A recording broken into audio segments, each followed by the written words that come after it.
Phare à présent de la présentation des collections printemps-été de haute couture à Paris. C'était au tour de Chanel aujourd'hui et comme d'habitude, Karl Lagerfeld a su créer l'événement avec un décor en phase avec l'ère du temps et notamment la protection de la planète. Explication en images avec Julia Ganancia.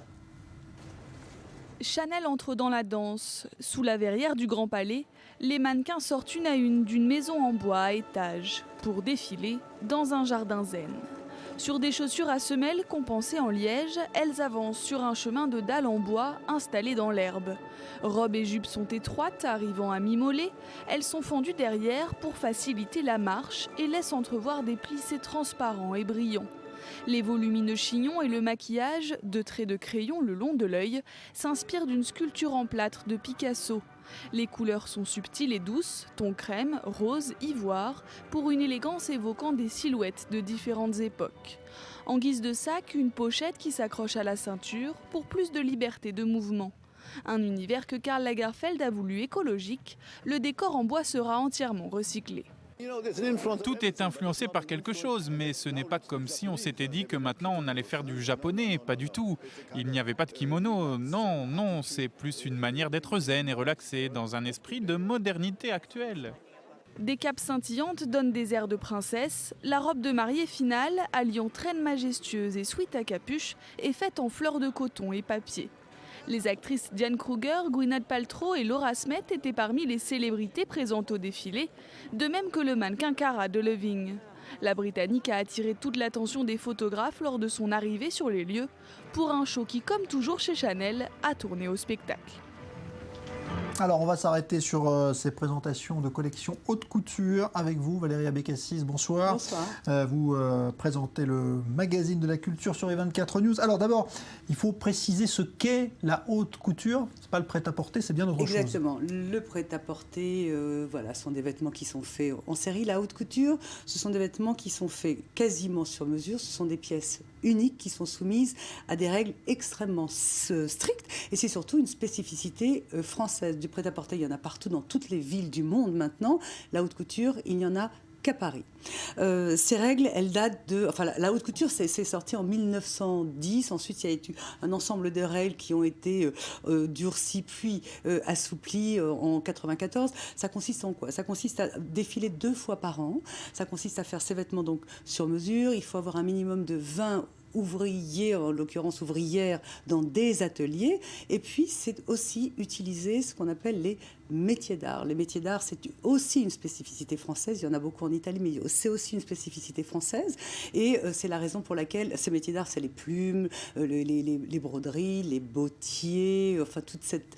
Voilà, ce qui fait le sel du savoir-faire français.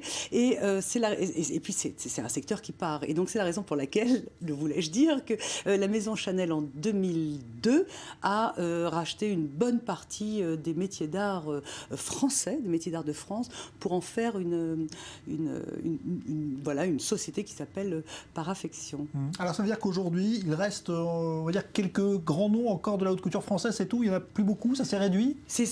D'abord, ça s'est considérablement réduit. La haute couture, en 1910, c'était Monsieur Rochat, c'était Gabriel Chanel, c'était par la suite Monsieur Saint-Laurent, bien évidemment. Et puis ensuite, on a eu des Christian Lacroix, des Jean-Paul Gaultier, par exemple. Si vous regardez le calendrier, la haute couture se termine demain soir. Si vous regardez le calendrier, il y a très peu de noms français. Il y avait qui? Hier, il y avait Dior. Aujourd'hui, Chanel. Il va y avoir Bouchra Jarrard, qui est une magnifique créatrice qui vient de Cannes.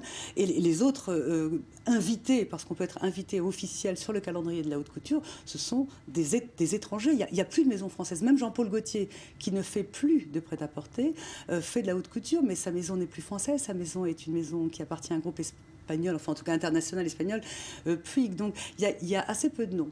En revanche, ça reste ouvert à des étrangers. Donc il y a une espèce de mélange comme ça de marques qui ont des noms français, dont les directeurs artistiques sont des étrangers. On a aboli les frontières, quoi. C'est la mondialisation aussi pour la haute couture. C'est Schengen de la fashion. Voilà, le Schengen de la fashion qui permet à des créateurs de venir présenter des collections, parce que c'est quand même un regard planétaire pendant ces 3 jours. Donc vous avez par exemple des marques italiennes. Valentino, Margiela. Alors vous allez me dire non, Margiela n'est pas italien, Margiela est belge parce que vous connaissez par cœur la maison Margiela. Mais la maison Margiela qui était belge a été rachetée par un Italien, Diesel, et c'est d'ailleurs Galliano qui va présenter demain sa première collection haute couture. L'ex-Banni qui revient. L'ex-Banni qui revient de chez Dior. Donc tout ça pour vous dire qu'il n'y a plus du tout de frontières. Vous avez des étrangers comme les Italiens par exemple qui profitent de cette plateforme pour venir présenter des collections red carpet, parce que la haute couture, à part Boucherat Gérard dont je vous parlais, la haute couture, c'est des robes de bal, c'est des robes de red carpet, c'est des robes pour Hollywood. Donc vous avez les Lissab, les Zouhar Mourad, dont voilà, cette grammaire, on va dire, un peu orientale. Vous avez les épures telles que Boucherat Gérard, et vous avez Galliano, on va voir ce que ça va donner. Et puis vous avez des petits noms aussi, alors on ne sait pas bien si ils sont français, pas français, financés par des Français. À vrai dire, on s'en fiche un peu des identités, mais les Franck Sorbier, les Alexis Mabi, sont des gens qui s'accrochent comme ça au calendrier. Vous pouvez être invité officiel, vous pouvez avoir le label couture. Yiking, par exemple, qui est une chinoise, elle vient d'avoir le label couture, et donc elle défile en tant que chinoise sur un calendrier français. Je vous sens dépassé par les frontières. Voilà, c'est la spécificité française, et c'est surtout un savoir-faire extraordinaire. Merci beaucoup pour cette explication sur évidemment ce secteur très pointu qu'est la haute couture. Merci Valérie Abécassi.